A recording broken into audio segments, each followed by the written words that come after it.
guys have put in a lot of work. As far as production over the summer workouts, I think we've seen as much as from a measurable standpoint as we've ever seen since we've been here. Coach Love and his staff did a great job. There's going to be some linebackers to get an opportunity to have a role. And I've been at places where you're playing 5 linebackers, right? I've been at places where you're playing 2. So a lot of that's going to be based on what they're able to do this fall, within fall camp and then throughout the season, right? You want guys that continue to grow. Third row. Coach, the second.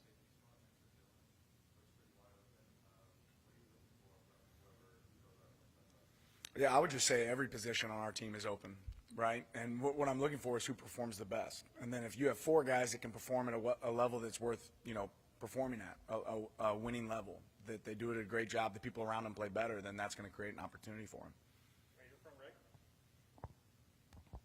If you could put it into words, what's the central theme going into the season?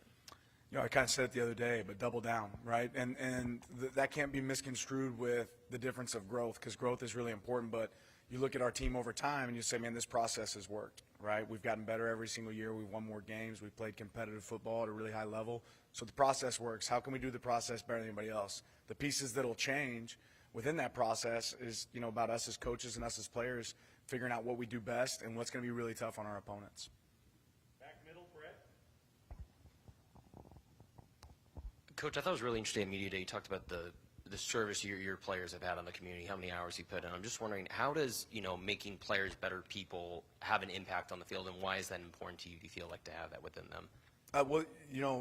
The only thing that I probably get graded on in my job here is if we win or lose, right? But personally, how do I grade myself? Are these guys walking out the door better humans, right? Are they going to be great fathers, great husbands someday, people that you want in your community, people that business owners want to hire or create their own businesses?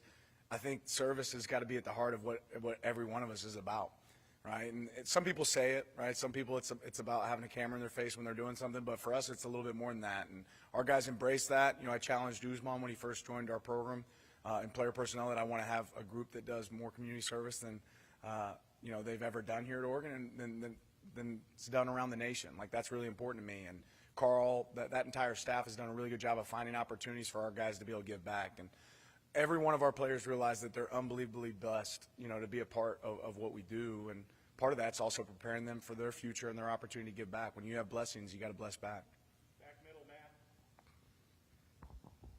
You mentioned it earlier that the guys that have left the program, those guys left because they went pro or they just simply ran out of eligibility. Roster retention's a big thing right now, and your program didn't see a lot of players' eligibility leave with their choosing. Why is that going to be a big factor for this team moving forward, and how critical is just roster retention for any program? Yeah, retention's huge, and I think that's something we've done really well since I've been here. Thinking about going into year 4 now, I don't think we've lost a starter to the transfer portal. I think that speaks to a lot of things. Their players enjoy being here. They feel like they're getting developed. They feel a real connection on our team. I think that's super important because ultimately the players that are on your roster are going to make more of an impact than the players that are joining your roster. And we have some great players that have joined our roster that I think will make a big impact, but the foundation starts with the people that are here and how they grow and what they become. Back left. You have a pretty huge game coming up at the end of September. Is that game, or is there another game you're most excited about traveling or going to? Montana State's the one I'm most excited about. That's your coach speak for the day. Last row here, Sam, on the right. Talk a bit about Kenyon Sadiq and what your expectations are for him going forward, as well as the impact he's had so far. I think Kenyon's one of the most dynamic players in college football. And he's just grown and gotten better every single year that he's been here. What I love that I'm starting to see show up in Kenyon that I haven't seen as much of before is the leadership traits that are starting to develop. And I think things that I used to say about Terrence Ferguson or Pat Herbert, right, guys that have been here before, and now I'm starting to say those same things about Kenyon, the way he takes the field, the way he works in practice drills, the effort to film, all those pieces are really adding up. But Kenyon's always been an unbelievable player. I think this will be a great season for him to have a coming out party. Front right, James. Dan, there seems to be a real divide in terms of perception and reality with Bear, nationally speaking, about the transfers going back to his high school era, about work ethic. Some would say he quit on SC last season.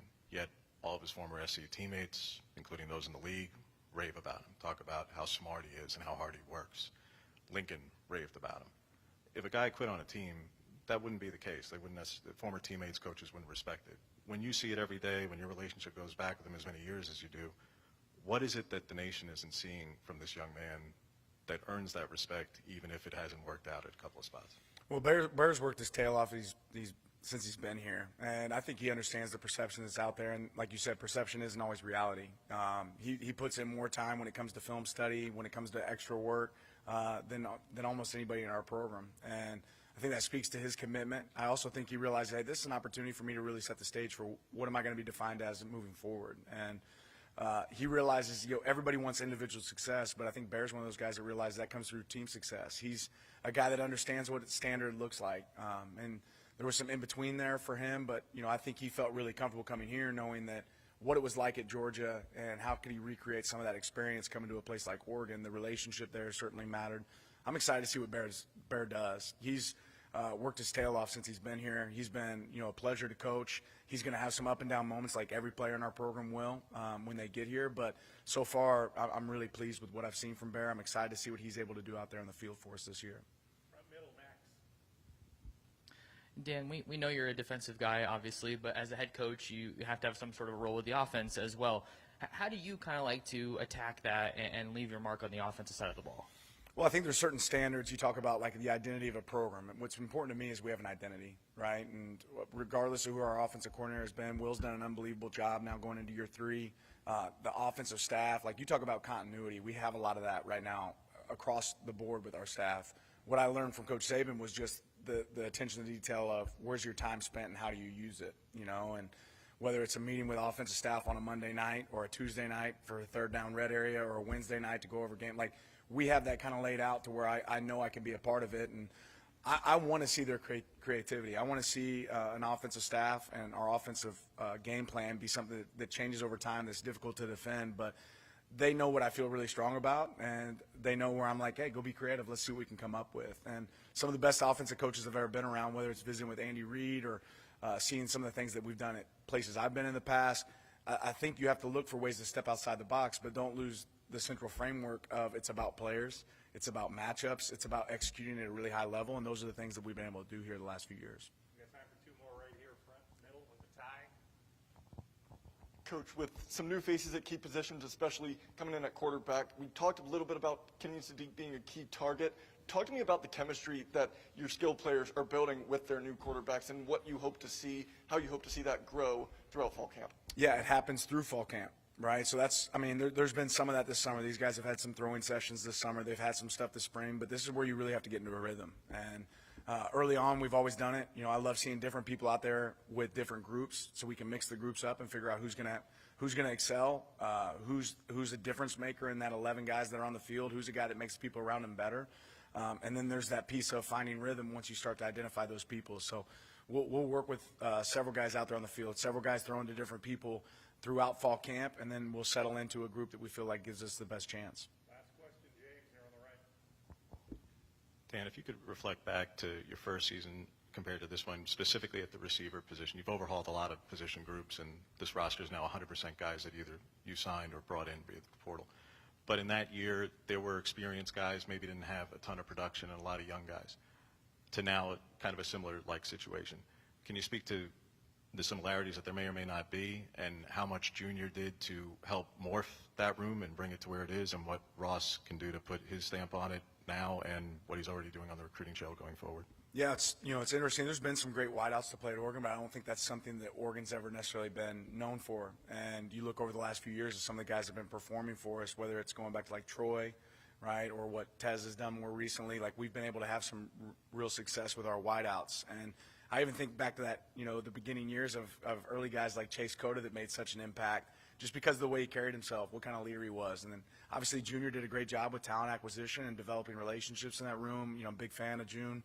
Excited to see what he does with the Cowboys, but Ross has a new challenge, and he's certainly up to that challenge. You look at how he coaches, the details that he puts in it, the experience he's had, whether it's with the Patriots or Syracuse, or even his experience of being on the defensive side of the ball, earlier in his career. I think all those things are going to really pay dividends for our guys this season. And we have some of that same thing again. We have some young guys, and then we have some guys that have a lot of experience or at least a lot of time in that room, whether it's Gary Bryant or Justice Lowe, guys that have been in there for a long time, know what it looks like, and then some young guys that are going to be coming up and have an opportunity to make an impact. Thanks, Coach. Appreciate you guys.